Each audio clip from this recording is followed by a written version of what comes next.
Okay, welcome everyone. Thank you for attending our Searching for Off-Campus Housing session.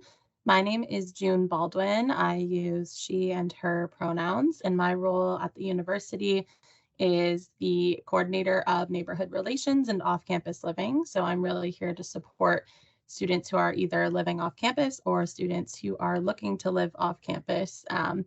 And we offer workshops like this one on how to find housing. And we also offer a wide variety of other supports that we'll talk about throughout the presentation today, both social and educational opportunities for students looking to live off campus or who are already living off campus.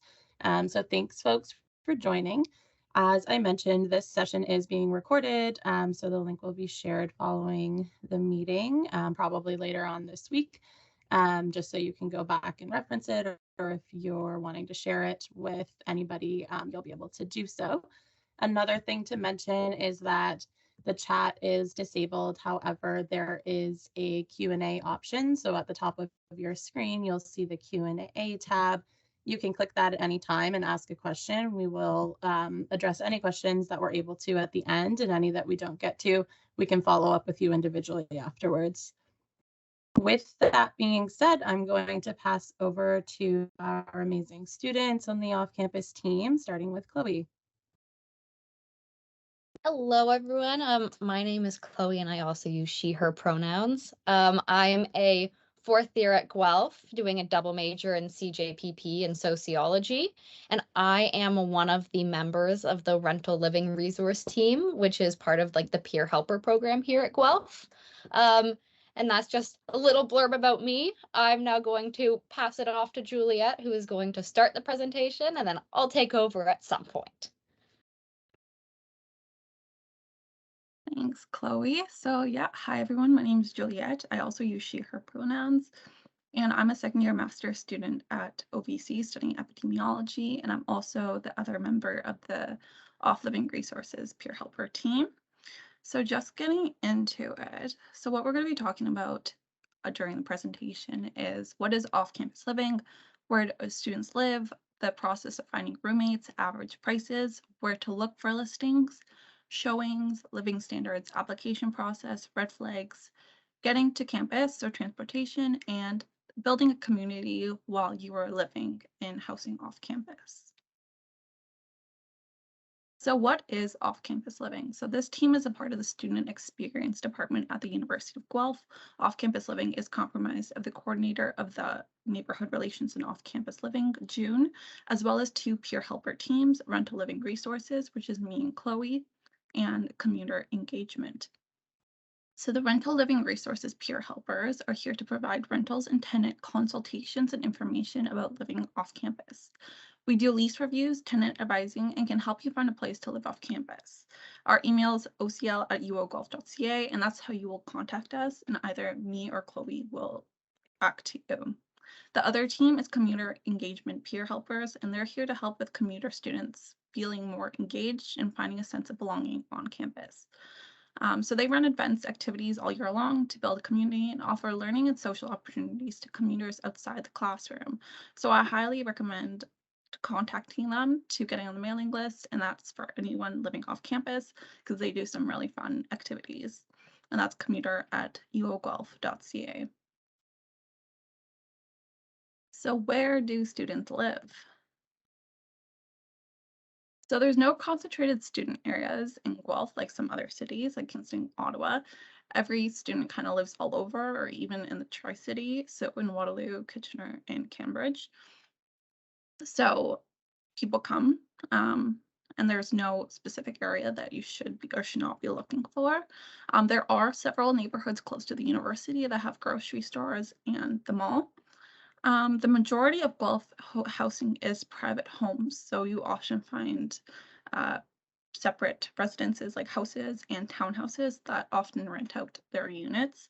So it's not uncommon to find those. It's actually quite common. And there are some purpose-built student housing available like Solstice Buildings, Edinburgh Village, on Chancellor's Way, and Alma. So purpose-built student housing is typically, they do have a wait list. So if you are interested in this type of housing, you should inquire as soon as possible to get your name on their list. So if you're looking for fall 2023, now is a great time to contact them.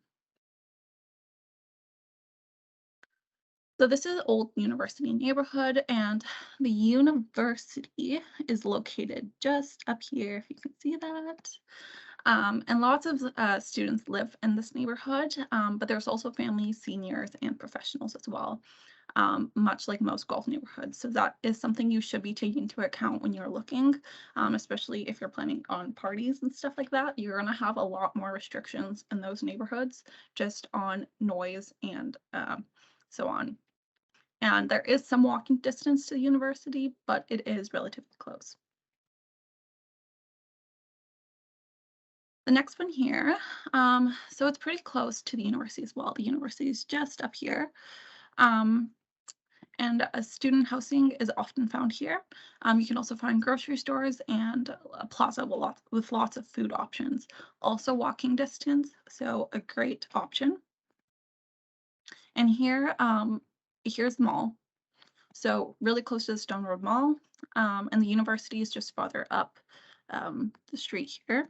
And lots of these streets are also popular for student rentals. And now we're moving along the south end of Guelph. So this is where you find the Solstice apartments. There's two of them right here and here, and there's lots of townhouses in the area, and there's also an express bus route that goes into the university. There's also grocery stores, movie theaters, and restaurants. And also know that you don't have to feel the need to fall into any of these screenshots or the neighborhoods in these images. There are lots of neighborhoods within Guelph that work very well for students and have very good travel options that we can talk more about later. But just as a good note, these are good neighborhoods that if you're planning to do solely walking, these are ones to look out for. So finding roommates. So a good way of finding a roommate if you're looking for units is the I Am Griffin app. So if you download the app, there's a roommate finder tool on Places for Students. And there's also a Facebook group called the University of Guelph Class of 2026 for students that just came in this year. And you can post about finding roommates, but it is not only for finding roommates. You can scroll through posts that students made about anything student related. So here, I'm gonna try to play a video. Oh, here we go. So this is the Places for Students website.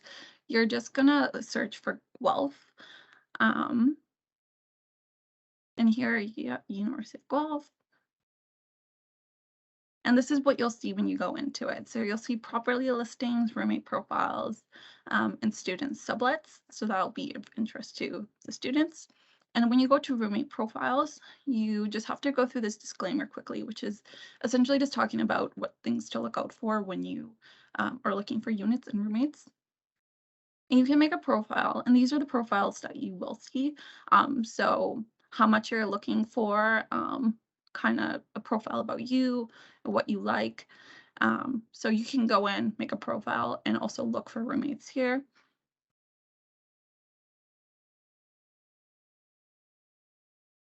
All right, so selecting a roommate. So these are some questions that you do want to think about when you are searching for a roommate. So getting along, what do we have in common? Would we enjoy each other's company? Are they easy to get along with? And do we enjoy the same things? Conflicts, what boundaries do we have? Will they respect my boundaries? Can I be open and honest with them? How will we resolve conflicts? This is something that is important because you might have something to talk about in the future about regarding anything. And it's a good idea to know how to approach those situations. Lifestyle. So will we have a similar schedule, sleep, work, and school? That is something that's often overlooked and is often an issue found among roommates. You know, if you wake up early and your roommate goes to bed very late, that is something that might be an issue. So something to talk about. Does one of us party more than the other? And does one of us smoke or drink more than the other? How many people do we want to live with in a rental space? Very important things to talk about. There's also safety. So do I feel safe with them? Do either of us have allergies? Am I okay with pets? Will our pets get along? And do we agree on how to navigate COVID-19 safety? These are things that are very important things to look about when you're finding a roommate. It's not something you want to brush over because a lot of the issues we're finding now are with roommates. So don't skip over this. It's something that you do want to take time when you're finding a roommate. Average prices. So these prices were determined, were based on all the listings since September 2022 on the Canon, Places for Students, and Rent Panda listing websites. So we have a range of the unit price, but we also have the average room price. So for a 1-bedroom studio apartment, it often ranges from $1,500 to $2,200, but for a singular room in that unit, it's $1,692. For a 2-bedroom apartment, it ranged from $1,700 to $2,850, and the average room was $1,075. For a 3-bedroom apartment or house, it ranged from $2,175 to $2,975, and the average room price was $815. For a 4-bedroom house, it ranged from $2,180 to $3,600, and the average room was $771. For a 5+ bedroom, the range was often $3,500 to $4,500, and the average room was $650 to $800. So just good information to know when going into looking for a unit. Also, a good thing to note is the additional expenses. So utilities may or may not be included, so budget accordingly. Sometimes hydro is included, but gas is not, and vice versa. So hydro is considered water and electricity, and gas is heat. Average additional cost is $50 to $70 a month. And internet and parking may or may not be included in monthly rent. I often don't see parking included, so that may be an additional $50 a month. Something to note if you have a car. So the process of searching for housing and looking for listings. So these are the listing services that we recommend. So Places for Students, Rent Panda, the Canon, and the University of Guelph off-campus rental sublets Facebook group. So keep in mind that we do not directly manage any of these websites. It's just ones that we do recommend and are often student focused. So some that are not student focused are Kijiji and Facebook Marketplace. But note that you can still find good units on these sites. It's just that we do see a lot more scams.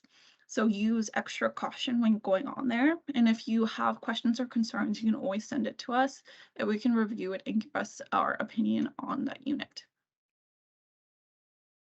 So this is the Canon. So when you go on to the Canon, you can see all the listing prices and units that are available.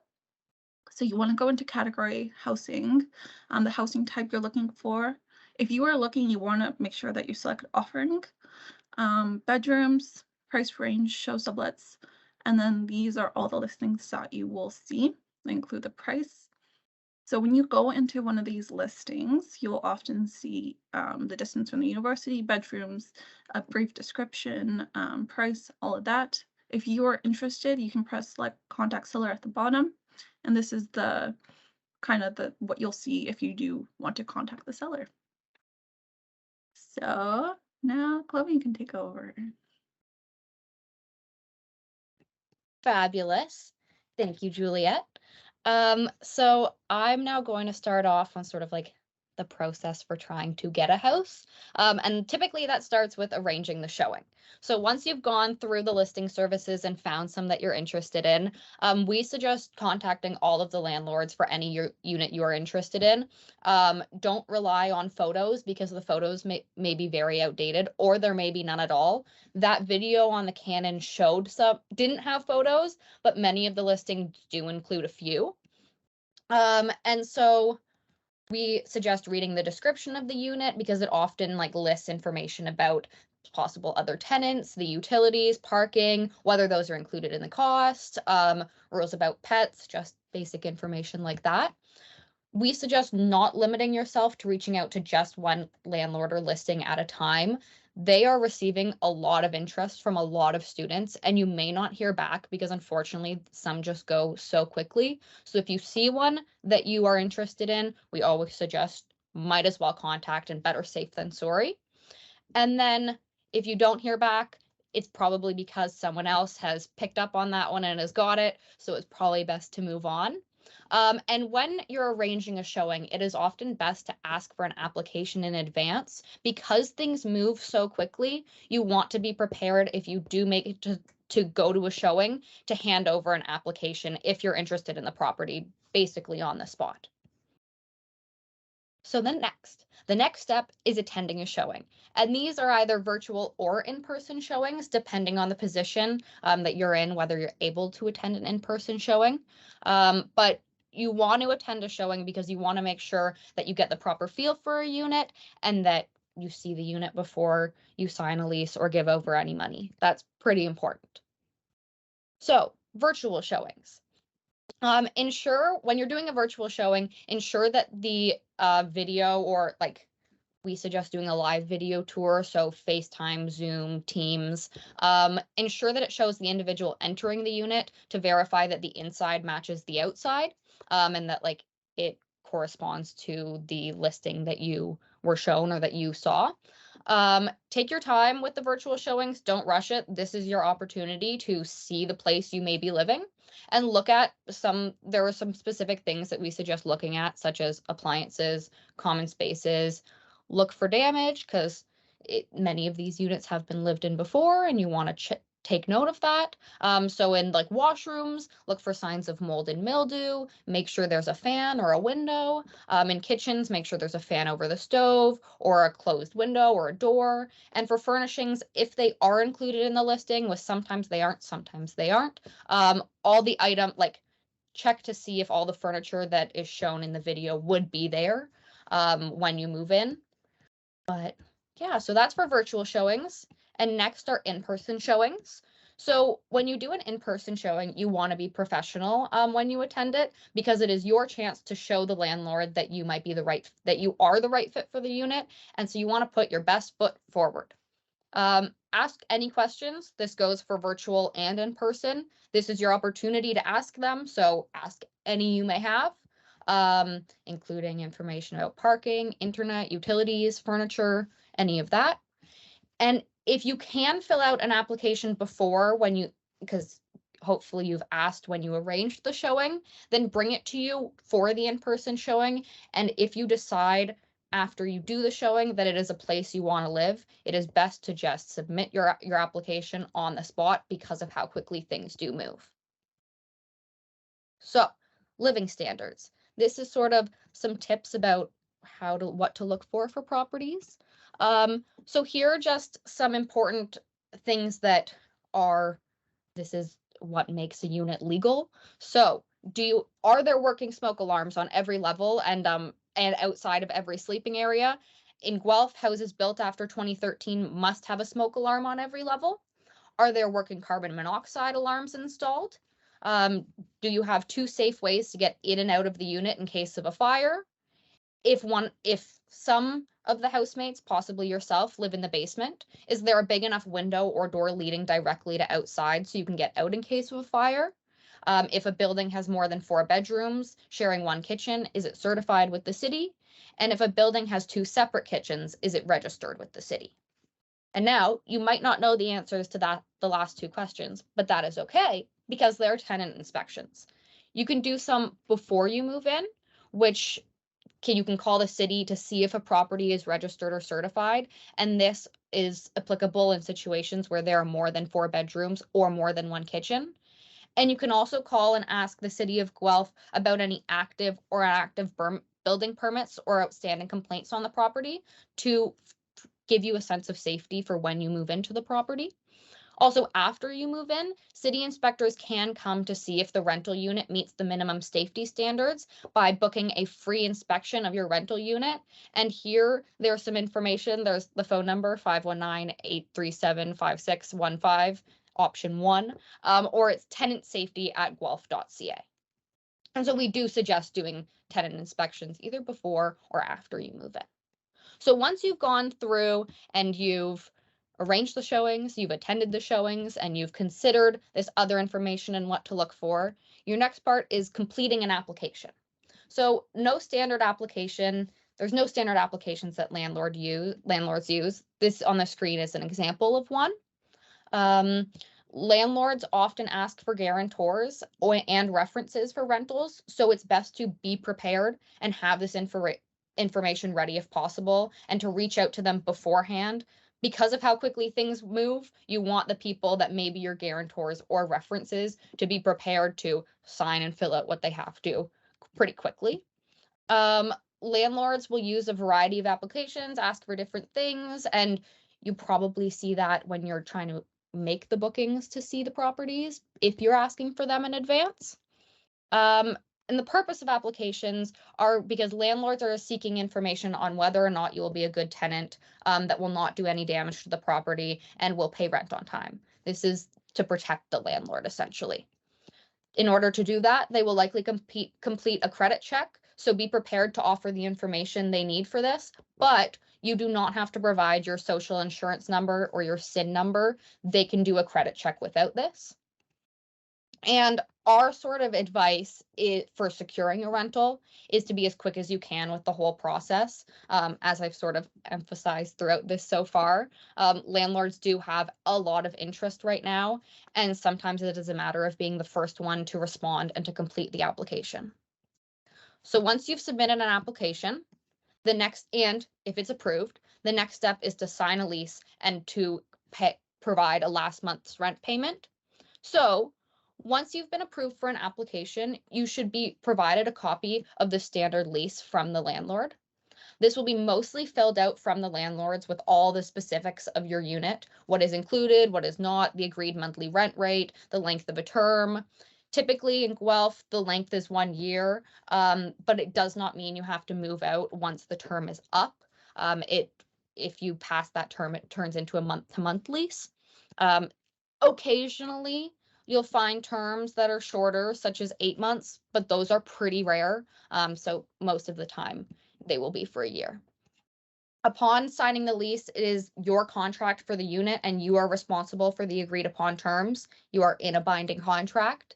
And once you sign the lease, you will likely be required to pay a last month's deposit. So if you're moving into a unit on September 1st and you sign the lease, let's say on July 10th, you will be expected to provide a last month's rent payment on July 10th. The landlord should not ask you to pay first month rent prior to your move-in date. Typically, it's last month's rent, and your last month's rent payment is used for your final month's rent payment living in the unit. So yeah. And now here is some information about the standard lease. So this is a screenshot of Ontario's standard lease. This is the lease that you want to use. You want landlords to provide you this form of lease when they send one over. And if not, you should ask for them to redo the lease and send it to you on this standard form. It was created by the government of Ontario in 2018, and it protects the tenants by helping them know their rights. If you are covered, if your lease is on the standard lease, then you are covered by the Residential Tenancies Act, which is sort of like the protection for tenants and landlords in Ontario. And yeah, you can request a copy if your landlord does not provide one immediately.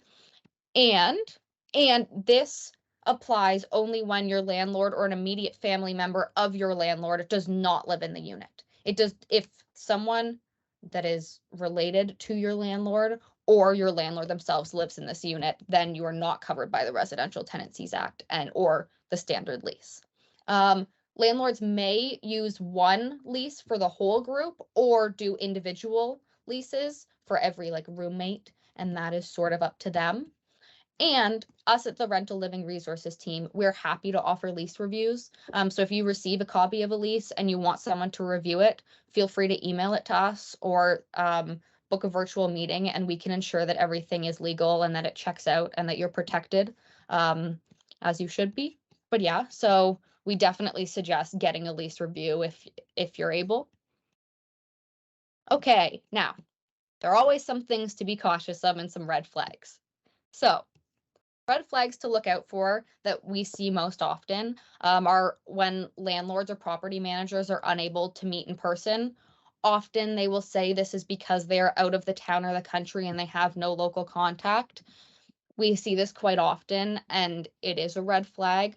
As Juliet said, most houses in Guelph are like most student houses are residential houses, and landlords are typically available or live sort of within the surrounding area or have a property manager that lives in the surrounding area. It's a very big red flag if you're unable to see the rental unit in real time. This can be virtual or in person, but in real time, basically, you don't want to just get a video from a landlord that says, this is our unit, this was the walkthrough we did, that's like 2 minutes long, doesn't show everything, you can't ask questions. When landlords ask for deposits other than last month's rent and prior to signing the lease, it's very important. You do not want to send money before you sign a lease or before you submit an application or before any of that. We don't want any of you to lose out on money, and that is a possible scam. And unfortunately, if prices are too good to be true, then the listing's probably too good to be true. We see that often where landlords might be willing to drop a price supposedly, which really doesn't happen. Or if a unit is $500 to $1,000, even like $250 cheaper than what is typically in that building for that sort of type of unit, then it's probably too good to be true. So now, let's hope that from there, you've found a place and you've gone through all the steps and you've had success and it's happy times. Then you have to figure out how to get to campus from your house.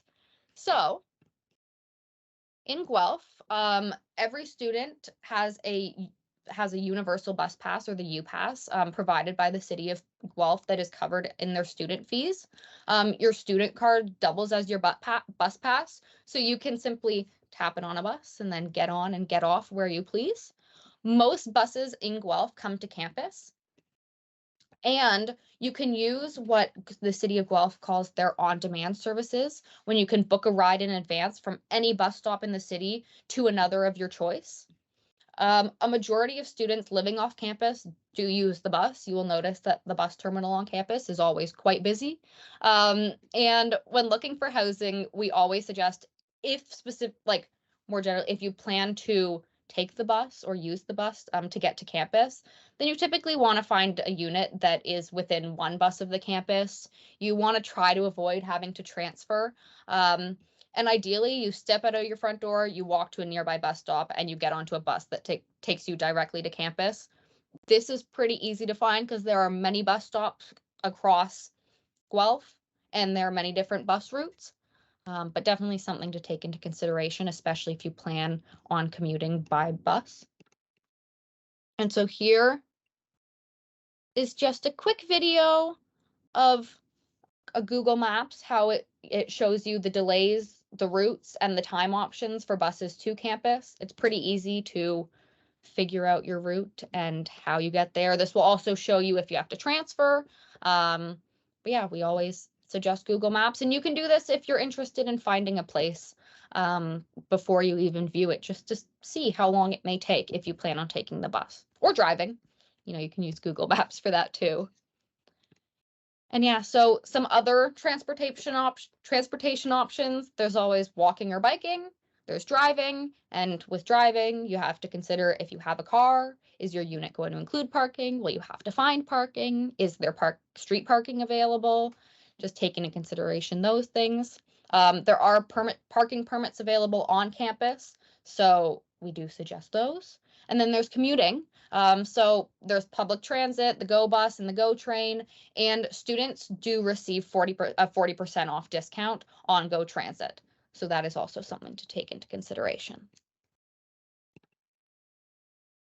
Lastly, we have some building community, because you are off-campus students, or you probably will be once you find a unit. And so you want to keep a sense of community. So getting involved. There are many options to stay connected and get involved at the University of Guelph if you're an off-campus student. So there's the off-campus living weekly events, and they're very fun. I know that some of them are like tie-dye socks. You get to eat some good food. There was like painting pumpkins. I think there's a movie coming up for Christmas sometime soon. Then there's the off-campus university students, or OCUS. And OCUS runs social events throughout the year, and they have a lounge in the basement of the UC. There's Griff Life and the I Am Griffin app. Griff Life, you can find all upcoming events for clubs and organizations, stuff like that. The I Am Griffin app, which you were shown a little clip of before. And then there are so many student clubs and organizations that you can find through these apps, but also that you can just like their posters on campus and word of mouth. So if you're interested in something, there's probably a student club or organization that has something to do with it, and where you could find people that, who knows, could be your new best friend. So yeah, we just suggest getting involved, especially once you're off campus. And here is a quick video of the I Am Griffin app, just so you guys can get an idea of what it is. There is a campus map that has a lot of information about campus. And then still just going around the map. Here we go. This is the part, there's a part that has all of the clubs and groups. And as you can see, there are a lot. So take your time to go through this and see what you might be interested in. You can click on them, join the group channel so you get some notifications about events they're running.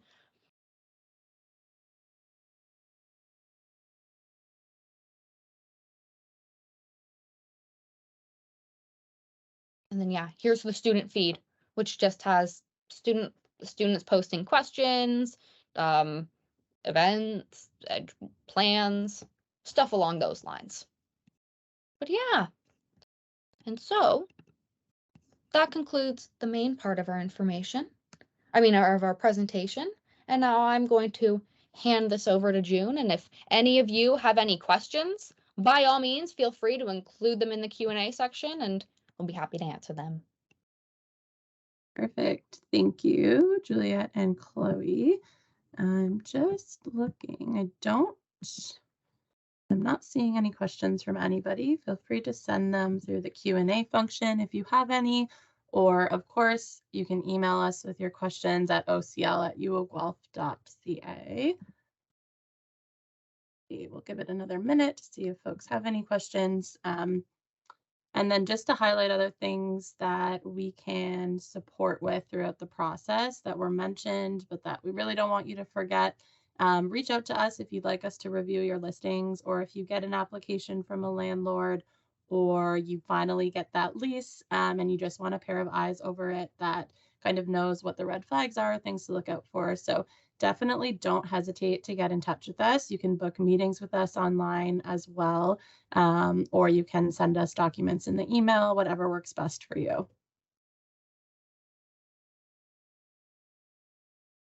Okay, one question has come in. It says, is it difficult to find 5-person housing? It's not the most common number, but I personally lived in a 5-person unit when I was a student. So you will find options available.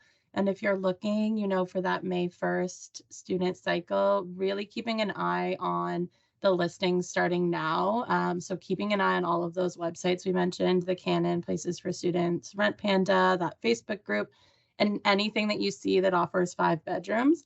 You want to make sure you're reaching out to those landlords right away. There definitely will be 5-person options. They're just maybe a little more uncommon. So just keep an eye on the listings and you'll start to see like what the trends are, what's common, what's not. You could also increase your search maybe to 6 bedrooms, potentially. That could still fall in your price range. So just something to think about.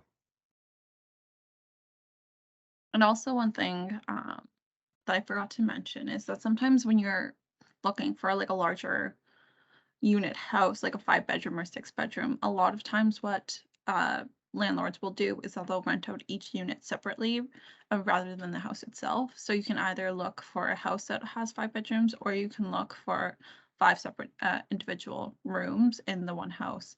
So those are both things that you want to look out for. Yes, great point.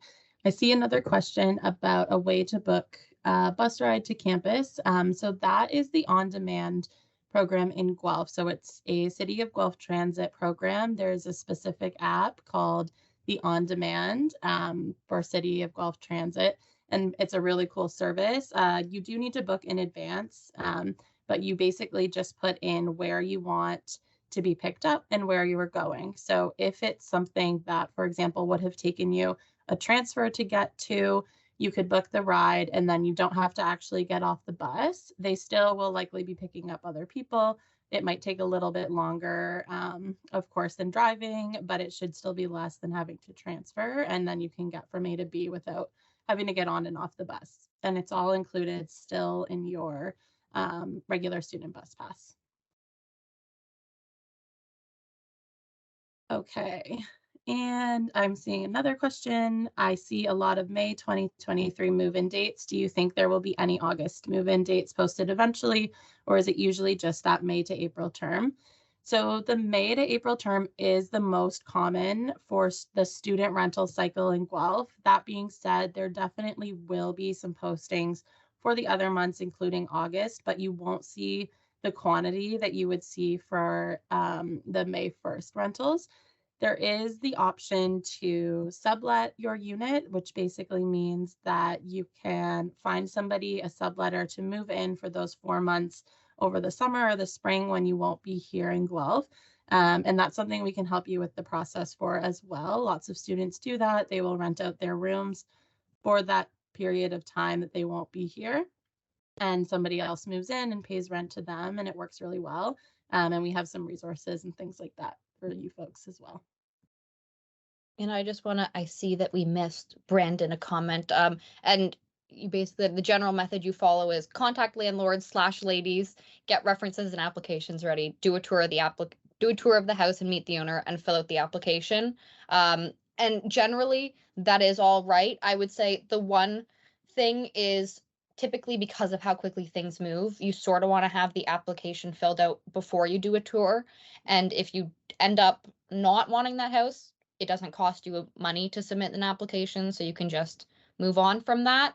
And then after you do a tour of the house and meet the owner, and if you want it, you'll submit the application, you'll wait for it to be approved, and then you'll wait for the landlord / lady to send you a proper copy of the Ontario standard lease, and then go through the process of signing that and putting through and your last month's rent deposit. But aside from that, it seems like you got everything right there. Also, one thing to note is that I get a lot of questions for is when you should start looking. A good rule of thumb is typically 2 to 3 months in advance. You should be looking pretty aggressively and be ready to sign on a lease. You can look before that time, but you will see less housing units in frequency. So that's why when you hear people being like, oh, like my friend found this unit, you know, in September of the year before, like, of course it happens, but it's not frequent and it's not common. So just take that into consideration when you are looking, is that even though if you're looking now for the spring term, and you're not seeing any, that's because they still haven't come out yet. It typically follows the school year. I just had a follow-up question about the bus app. So it's called On Demand Your Way. And you can find a direct link to it if you go to the City of Guelph Transit site as well, and it has more information about the program.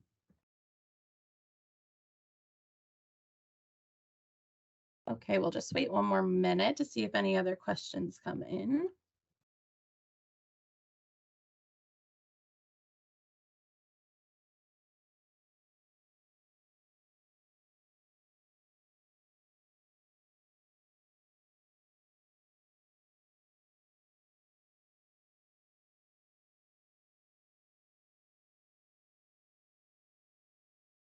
Okay, I see one that says it's a really competitive market right now. Are bidding wars illegal?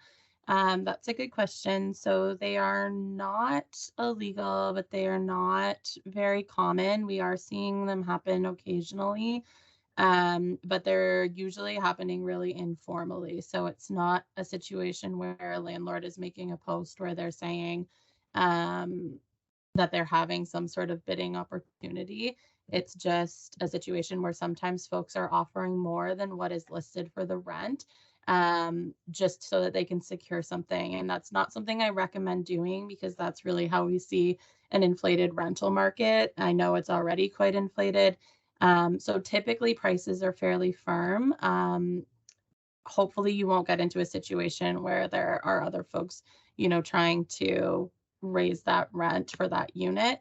Um, Hopefully that answers your question, and hopefully you don't run into that situation. Yes, so this is being recorded, so we will be posting it, I believe, on the Student Experience YouTube channel, and I will also be posting it in the Microsoft Teams Griffin's Nest channel. If for some reason you can't find it anywhere, feel free to send us an email at OCL, and we'll make sure that it gets to you.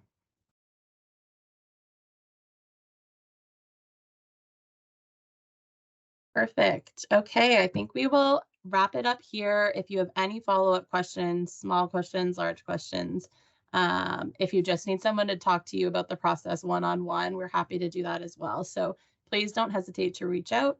And thank you, everybody, for joining today. Take care.